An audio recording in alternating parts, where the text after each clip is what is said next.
Chennai shopping మాల్లో ఉగాది వేడుకలు. మీ పండుగ షాపింగ్ చెన్నై షాపింగ్ మాల్లో చేయండి. అందమైన వస్త్రాలతో పాటు విలువైన బహుమతులు పొందండి. రజనీకాంత్ గారు బయట బయట రోడ్డు మీద ఈ పాట పాడుతుంటే ఈవిడ ఒక్కొక్కసారి ఒక కర్టన్ క్లోజ్ చేస్తుంది. అవును మళ్ళీ పక్కెచ్చి మళ్ళీ సిగరెట్ వేస్తాడు. అవును మళ్ళీ కర్టన్ వేస్తుంది.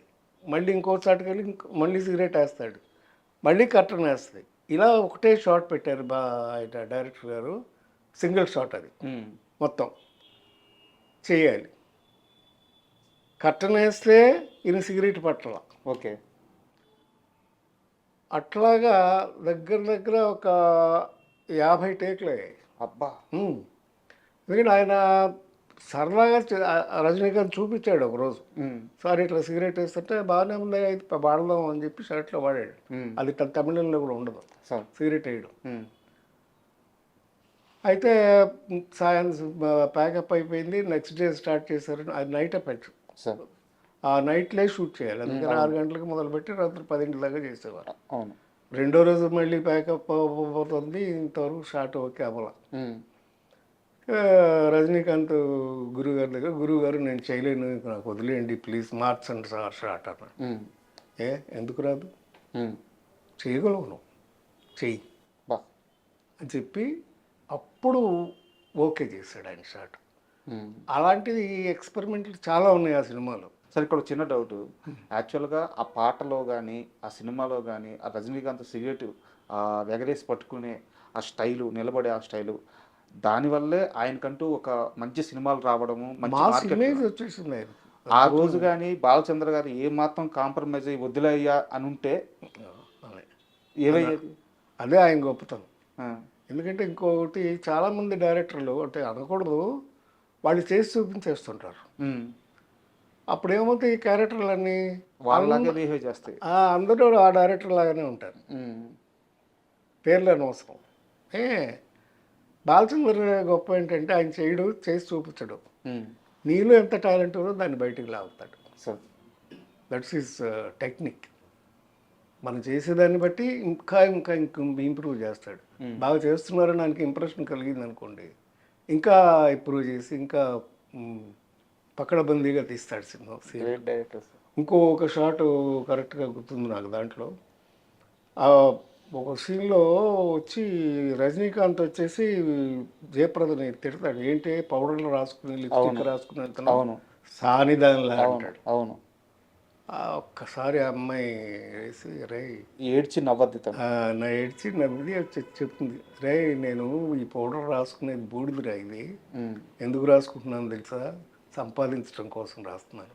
ఎవరి కోసం చేస్తున్నానో తెలుసా, చూడరాని పాస్బుక్లు తీసి ఒకటి పడేస్తాను. అవును, ఇది నీ చెల్లెళ్ళు పెళ్లి కోసం, ఇది నీ గుడ్డి తమ్ముడు ఆపరేషన్ కోసం, ఇది దీనికోసం. అట్లాగా అందరి పేర్ల డబ్బులు సేవ్ చేస్తున్నాను రా, నా పేరున ఒక్క పాస్బుక్ ఉందేమో చూడు, చెప్పరా ఏమన్నా ఉంటే ఉండమోపి.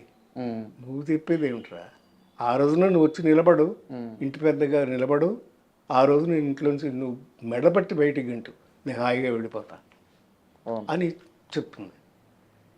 ఈ షాటు అది మళ్ళీ సింగిల్ షాట్ పెట్టారు ఆయన బాలచంద్ర గారు. చంద్ర మంచి పర్ఫార్మెన్స్ ఉంటే ఆయన సింగిల్ షాటే పెడతారు. ట్రైలీ మూమెంటు ఆర్టిస్ట్ మూమెంట్ ఏదో రెండే ఉంటాయి. ఒకవేళ ఆర్టిస్ట్ మూమెంట్లో ఉంటే ట్రైలీ ఉండదు, ట్రైలీ మూమెంట్లో ఉంటే ఆర్టిస్ట్ మూమెంట్ ఉండదు. పొద్దున్నే షూటింగ్ మొదలెట్టాము మేమంటే అందరం ఉండాలి, సెట్లోనే ఉండేవాళ్ళు. అంటే మాకు అందరికి ఫస్ట్ పిక్చర్ అందరు సార్, సో అబ్జర్వ్ చేసినట్టు ఉంటుంది. పొద్దున్నే వెళ్ళిపోయేవాళ్ళం, 4 వెళ్ళిపోతే అందుబాటులో ఉన్నట్టు ఉంటుంది, అందుబాటులో ఉన్నట్టు మాకు అబ్జర్వేషన్ లాగా ఉండేది. Correct. It's a training process almost. పొద్దున్నే మొదలుపెట్టాము షూటింగు, సాయంత్రం అయిపోయింది ప్యాకప్. మళ్ళీ రెండో రోజు పొద్దున్నే మొదలుపెట్టారు, సాయంకాలం అయిపోయింది, ఆల్మోస్ట్ ప్యాకప్. కాలేదా షాట్? కాలేదు షాట్ ఓకే అవ్వాల. జయప్రద చిన్నపిల్ల ఆల్మోస్ట్, అప్పటికి తనకి ఒక 17 ఏళ్ళు 18 ఏళ్ళు అంతే, అనుభవం కూడా లేదు. అంటే మేమంటే కొంచెం ఇన్స్టిట్యూట్లో ట్రైన్ అయ్యి వెళ్ళాం కనుక రజనీకాంత్ కానీ నేను కానీ అందుకుని చేసేవాళ్ళం. తను నిజంగా కంగారు పడిపోయింది. మేకప్లో రూమ్లోకి వెళ్ళిపోయి నేను రాజమండ్రి వెళ్ళిపోతాను, నా సినిమా వద్దు ఏడ్చేసారా? ఏడుస్తుంటే అప్పుడు పక్కనే కూర్చుని నేను రజనీకాంత్ మేకప్ రూమ్ అక్కడే న్యూటన్ స్టూడియో అని నాకు బాగా గుర్తుంది. లేదమ్మా, నువ్వు ఏమాత్రం డిసప్పాయింట్ అవ్వద్దు, ఇది నీకు బ్రహ్మాండమైన పేరు తీసుకొస్తుంది, నువ్వు పెద్ద హీరోయిన్ అయిపోతావు, స్టార్ అయిపోతావు అని చెప్తే అప్పుడు ధైర్యంగా వెళ్ళి చేసింది. మళ్ళీ షార్ట్ ఓకే అయింది. యాక్చువల్గా నాకు నెక్స్ట్ క్వశ్చన్ కూడా అదే సార్. సార్ జయప్రద గారిని ఒక ఇంటర్వ్యూలో అడిగితే అసలు ఆ సినిమాలో షూట్ ఏం నడుస్తుంది, నేను ఏం యాక్ట్ చేస్తున్నాను నాకు ఏం తెలియదు, తెలుసుకునేంత వయసు కూడా నాకు లేదు. కరెక్ట్. బాలచంద్ర గారు ఏమి చెప్తే నేను అది చేశాను. ఇన్ని సంవత్సరాల తర్వాత వెనక్కి తిరిగి చూసుకుంటే నా జీవితంలోనే కాదు ఏ నటి జీవితంలో కూడా అలాంటి క్యారెక్టర్ మళ్ళీ రాదు. కరెక్ట్. అటువంటి అవకాశాన్ని నాకు ఇచ్చారు ఆయన అని చెప్పి అంత ఆనందంగా చెప్పారు. రైట్. 17 ఏళ్ల వయసుకి అలాంటి ఒక పాత్ర రావడం ఎంత అదృష్టం సార్. నిజంగా అదృష్టం. అలా చేసింది ఇప్పుడు ఆ అమ్మాయి, అద్భుతంగా చేసింది. జంకినట్టు కూడా ఎక్కడ కనపడదు క్యారెక్టరైజేషన్లో. గెటప్ కానీ ఆ స్టైల్ కానీ మెయింటైన్ చేయడం అవన్నీ తమిళ్లో చేశారు. కానీ ఆవిడ సుజాత గారు ఒరిజినల్గానే ఆవిడ అలాగే ఉంటారు సార్. తమిళ్లో సుజాత గారు చేశారు, బట్ తెలుగులో మాత్రం జయప్రద గారు తినేశారు. అసలు అద్భుతం. సార్ ఒక చిన్న డౌట్, ఈ సినిమా కోసం మీరు ఫిల్మ్ ఇన్స్టిట్యూట్లో ఉన్నప్పుడు ఆడిషన్కి వచ్చి మిమ్మల్ని, రజనీకాంత్ గారిని, ఇంకో నటుని ముగ్గురిని సెలెక్ట్ చేశారు. ప్రదీప్ శక్తి మీ ముగ్గురిని సెలెక్ట్ చేశారు. సో ఆ సెలక్షన్ ప్రాసెస్ ఎలా జరిగింది? లేదండి, అది బాలచంద్ర గారు అప్పుడప్పుడు మాకు ఎగ్జామినర్గా వచ్చేవారు. మేము చేసిన ప్రాక్టికల్స్ కొన్ని చూశారు. అది అయిపోయిన తర్వాత ఛాంబర్ వాళ్ళు ఏం చేశారంటే ఒక పుస్తకం ప్రింట్ చేశారు. ఆ సంవత్సరం బయటకు వచ్చేసి ఆర్టిస్టులు అందరినీ, మేమే ఫస్ట్ బ్యాచ్ కదా, ఆ ఫోటోలు వేసి ఛాంబర్ బుక్లో ప్రింట్ చేశారు ఫోటోలు. అందులో చూసి సెలెక్ట్ చేశారు. వీళ్ళు బాగుంటారు అనుకుని ఆ ముగ్గురిని మమ్మల్ని సెలెక్ట్ చేసి మాకు బండి పంపించారు. నేను, రజనీకాంత్, ప్రదీప్ శక్తి. ప్రదీప్ శక్తి అంటే మీకు అందరూ తెలుసు, చాలా సినిమాలు చేశాడు, మంచి హైట్గా ఉంటాడు. దాంట్లో కండక్టర్ క్యారెక్టర్ ఆయన ప్రదీప్ శక్తి. గుంటూరు కురాడు, తెలుగు అబ్బాయి. మా ముగ్గురిని ఫస్ట్ పిలిపించారు. ముగ్గురు వెళ్ళాం, కూర్చున్నాం. తమిళ సినిమా అప్పటికే రిలీజ్ అయిపోయింది. అవార్డు అవుతాడు కదా, రన్నింగ్ థియేటర్లో బాగా ఆడుతుంది అప్పటికి. అయితే సినిమా చూసారా అని అడిగాడు ఆయన. నేను చూశాను సార్, ఒకసారి చూసారని చెప్పాను. వాడు రజనీకాంత్ ఏం చేసాడు, నేను 4 సార్లు చూశాను సార్ అంటే. రజనీకాంత్ సరే అని మొత్తానికి ఆయన మమ్మల్ని పంపించేశారు.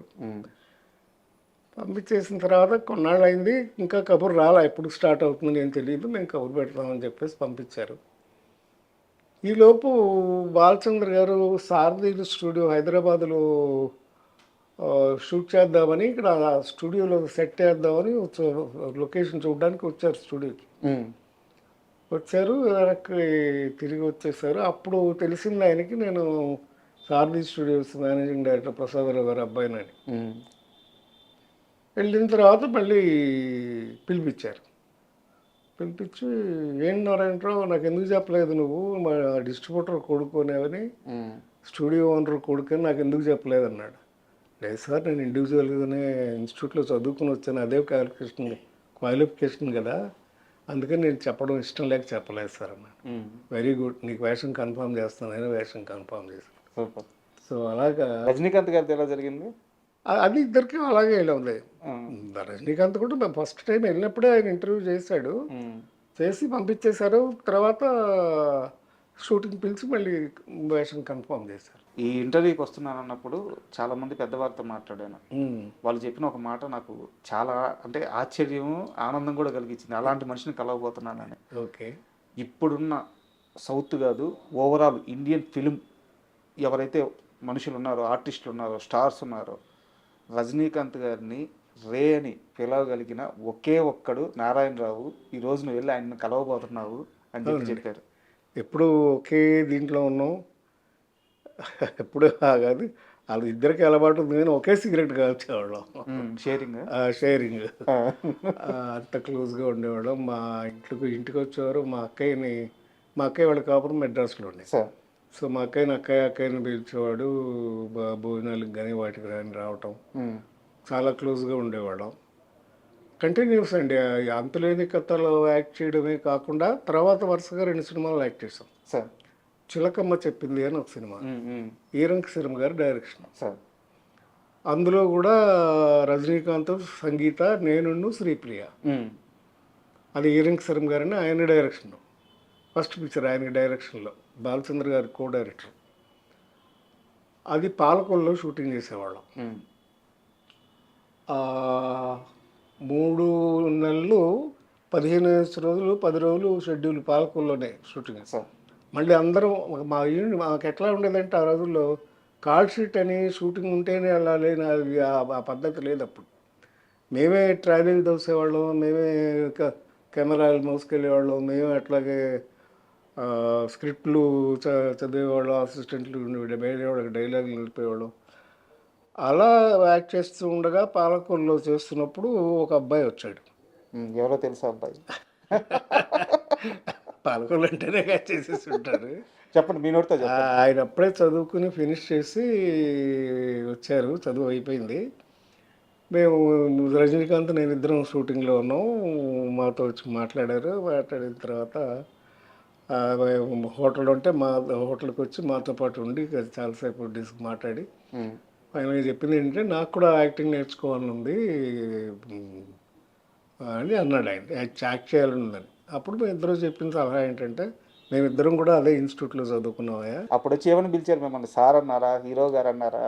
మమ్మల్ని అంటే సార్ అనేవాడు, అన్నయ్య అనేవాడు. అట్లా చెప్పండి. మేము వయసులో పెద్దాళ్ళం కదా. రజనీకాంత్ నాకంటే 4-5 పెద్దాడు. ఆ అబ్బాయి రజనీకాంత్ గారిని ఏమని పిలిచారు? అన్నయ్య అని పిలిచాడు. అన్నయ్య అని పిలిచారు. మిమ్మల్ని అన్నయ్య అని పిలిచారు. తర్వాత ఏం సలహా ఇచ్చారు అబ్బాయికి? సరే, అబ్బాయిని వెంటనే వచ్చి జాయిన్ అవ్వమంటే మెడ్రాస్ వచ్చి ఇన్స్టిట్యూట్లో జాయిన్ అయ్యాడు. తర్వాత ఇప్పుడు ఎంత ఉన్నాడో, ఎంత ఎదిగాడో మీ అందరికీ తెలుసు. చెప్పండి, అబ్బాయి పేరు చెప్పండి. నేను చెప్పాలా?